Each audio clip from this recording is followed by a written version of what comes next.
You watched everything go on the line this Thursday night as Detroit clashed with Dallas under the primetime lights.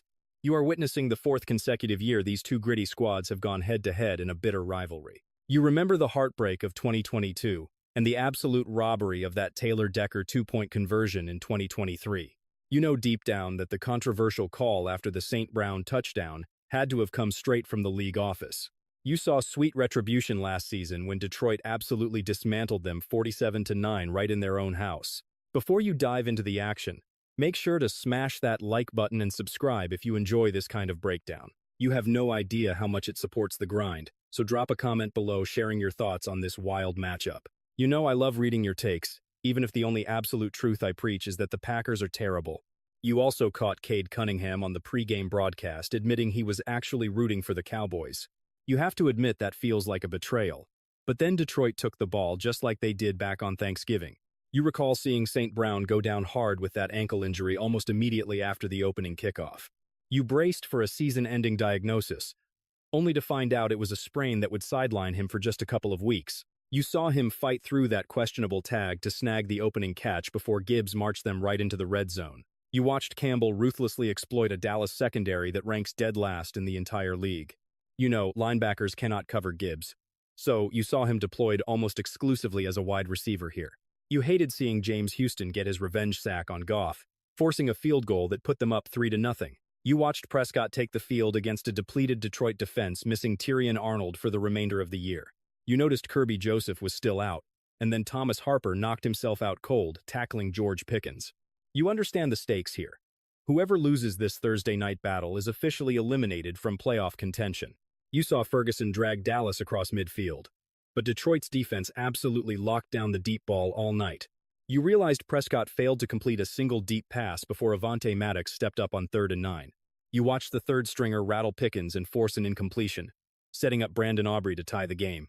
You witnessed the legendary Tom Kennedy racking up 120 yards on just 3 kickoff returns. You saw Aubrey lower his shoulder, but you have to agree Kennedy deserves the return job for the rest of the year. You know he has ground for 6 years with this team, fresh off that 4-catch performance on Thanksgiving.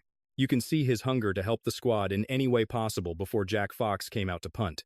You watched the Cowboys get pinned deep until Campbell blitzed up the middle to sack Prescott for a safety. You remember hearing back at the start of the year that Campbell was going to be an absolute beast this season. You know he is trained with Shepard. But then you remembered the refs always seemed to favor the Cowboys against Detroit. You held your breath as the play went under official review. You stared in disbelief as they overturned it, claiming the ball had fully cleared the end zone before contact. You listened to them trot out Terry McAulay after the break to gaslight you into believing that was not a safety. You try to stay unbiased looking at that close call, but you honestly cannot see the back of the football. You have to ask yourself if there was truly undisputed evidence to overturn such a tight call. You likely see this as a wild overturn that just adds to the laundry list of officiating nightmares Detroit has faced. You aren't trying to complain, but you have to admit this season has been incredibly strange. You watched Goff and the offense take over with excellent field position to start the next drive. You saw Dan Skipper line up wide, only to get flagged for an illegal shift because Goff was rushing the snap. You noticed no defender was within 10 yards of the 330-pound giant who missed his chance to catch the ball. You felt the frustration of that miscommunication before St. Brown picked up a massive chunk on a crosser. You watched Jameson Williams step out at the 1-yard line, setting up Gibbs to finish the drive with a touchdown. You need to hear a quick story about that Williams play involving a heartbreaking loss in a fantasy league. You can imagine the pain of losing by 0.1 points, leaving 2 players tied for last place entering the final week. You realize the loser has to eat 50 hot dogs as their only source of food until every single one is finished. You can understand the relief of playing against Williams and seeing him step out just before the end zone. That moment might have just saved you, because you definitely do not want to risk eating those hot dogs. As you dive into the second quarter, watch CeeDee Lamb ignite the field, tearing right away from Amik Robertson. Then you see Turpin blazing up the left side past Avonte Maddox. You are witnessing yet another massive play from that powerhouse. Prescott faces a 1st and 10 from the 15-yard line, but you watch Detroit's red zone defense hold firm, blanketing the coverage on the receiver. Anzalone smashes through that screen pass. Now it is 3rd and 10. You see Prescott drop deep, only for Muhammad to bury him for his 7th sack of the year. The Lions snatch possession back with just 9 minutes remaining in the second quarter. You are up 10-6 after Brandon Aubrey barely sneaks that kick through. Now watch Gibbs go to work, carving up the middle of the field. On the next 3rd and 2, you would swear the Cowboys jumped off sides. Goff assumes he has a free play and launches it high to Jahmyr. It looks like Jahmyr is getting held, but you see no flag for interference or offsides, forcing the Lions to punt it away. It is agonizingly close, but you can see the Cowboys do not actually cross the neutral zone before the snap. Look closely, because you struggle to stay unbiased here. You watch CeeDee Lamb slice right through DJ Reed, dragging the Cowboys across the midfield line. But then, on 3rd and 21, Ferguson fumbles a short catch thanks to Jack Campbell, and you see Branch recover it after a perfect punch-out. Immediately after the play, you spot Dak Prescott demonstrating to Jake Ferguson exactly how he needs to secure that football. You will see plenty more of Dak Prescott coaching up his squad as the game goes on. 2nd and 17. Goff enjoys a clean pocket and rifles a dart to Jameson Williams for the first down. That ball is practically in his hands the exact split second you see him turn around. You know he is starting to turn heads all across the league. Then Monty breaks loose for a 35-yard touchdown, handing Detroit an 11-point lead. During the kickoff return, you see Jake Bates absorb a massive hit. He really seems to find himself in way too many tackling situations this season. That is absolutely not what you want to see happen to your kicker. D.J. Reed gets dusted into the dirt by CeeDee Lamb again, but 2 plays later, you see him redeem himself with solid coverage on Pickens. When secondary players go against the NFL's best receiver duo, you expect them to get burned occasionally. Think back to the last time Prescott played at Ford Field in 2020. You recall he threw for 444 yards that day. Now with under 2 minutes left, it is 2nd and 10. Pickens catches the ball, but you see him grab Rakestraw's face mask and twist him around, forcing a 55-yard attempt from Brandon Aubrey. You are watching 2 of the league's elite kickers going head-to-head in this intense battle. Goff's 2-minute drill does a phenomenal job marching Detroit downfield with Street Brown and Jahmyr Gibbs. You are looking at 2 of the very best right there. Goff takes a shot at the end zone toward Vele. He looks wide open to you, but the defender fell, and you see safety Donovan Wilson rushing over. It is just an unlucky play. Then Bates sends the Lions into halftime, holding a strong 11-point lead.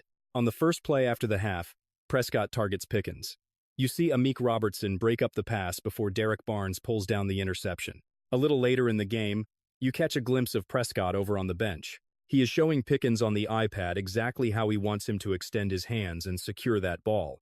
You have seen a few moments in this game where he could have done that. It is just hilarious.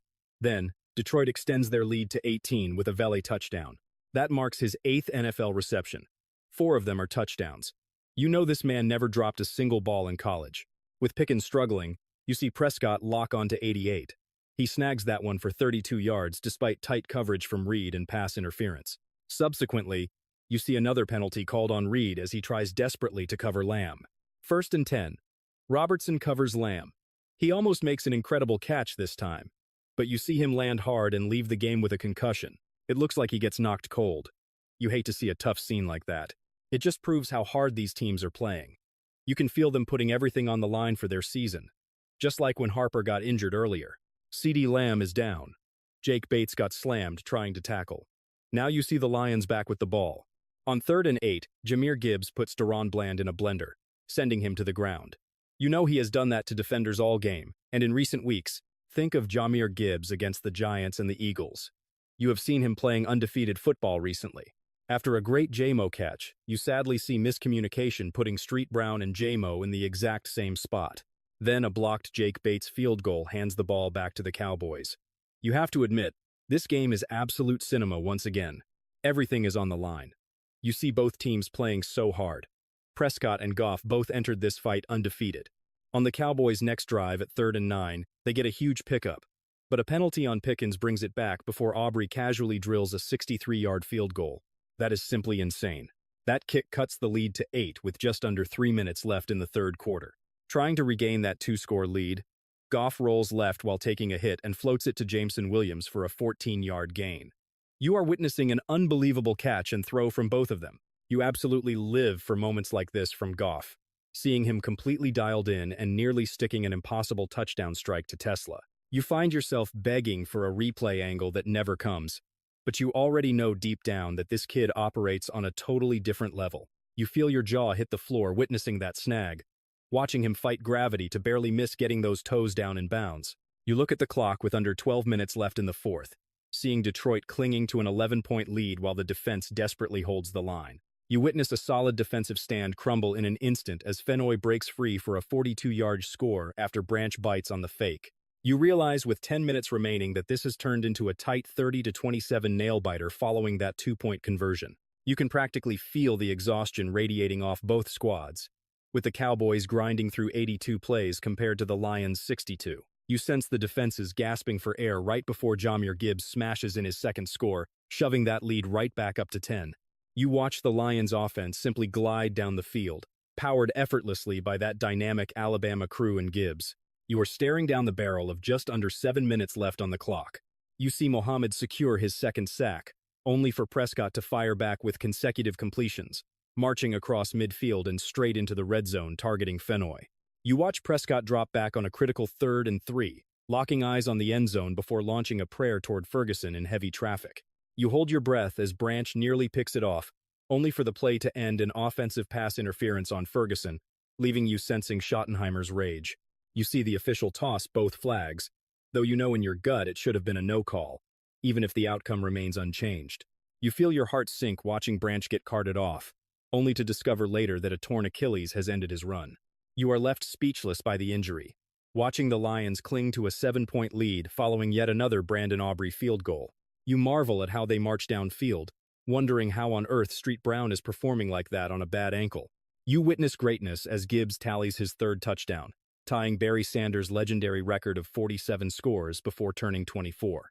You know it is over at 44-30, seeing the Cowboys facing the impossible task of needing a score, an onside recovery, and another miracle. You cheer as Mohammed racks up sack number 3, his 9th of the year, before DJ Reed puts the final nail in the coffin with a spectacular pick. You feel the massive surge of momentum for the defense and the entire squad as the Lions finally secure that 44-30 victory. You respect how Dan Campbell fights to keep that streak of avoiding consecutive losses alive since 2022, despite the recent heartbreak. You compare it to LeBron's 13-year double-digit scoring run, acknowledging his greatness before snapping your focus back to the game at hand. You cannot ignore the devastation of Branch's injury, arguably the team's best defender, compounded by the loss of Harper as well. You realize the safety depth is completely decimated, leaving you wondering how they survive with Terry and Arnold also lost for the season. You notice that while Hutch is constantly generating pressure in the backfield, he is simply not converting those rushes into actual sacks. You see him fighting double teams on every snap as Detroit heads into a brutal stretch, starting next week against an NFC powerhouse in LA. You map out the gauntlet of hosting the Steelers before visiting the Vikings and Bears, knowing the Packers clash with Chicago this very weekend. You calculate that a Packers loss puts you just half a game back, giving you hope of stealing that wild card spot right out from under them. You understand that if Green Bay wins and Chicago falters, the path to conquering the entire NFC North becomes significantly clearer for you. You find yourself staring at the standings, sitting 1 game back of the Bears and 1.5 behind the Packers. You try to avoid the what-ifs, but you stick by your original bold prediction that the Lions will sweep their final 5 and storm into the playoffs. You take comfort in knowing the Packers and Bears act as cannibals by playing twice, while San Francisco also squares off against Chicago.